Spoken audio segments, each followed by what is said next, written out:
How to fix Facebook Marketplace isn't available to you on your Facebook account. Today guys, I'm gonna show you and share with you how to do this. Just watch this video until the end. So let's start. First you will just open settings of your phone.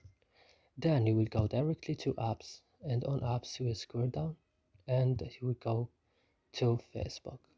And on Facebook you will go to storage, and on storage you will go to the last option, clear data. Then click OK, and that's it. Your problem will solve it. So I hope this video is useful for you. Don't forget to like, also subscribe in our channel, and see you in another videos.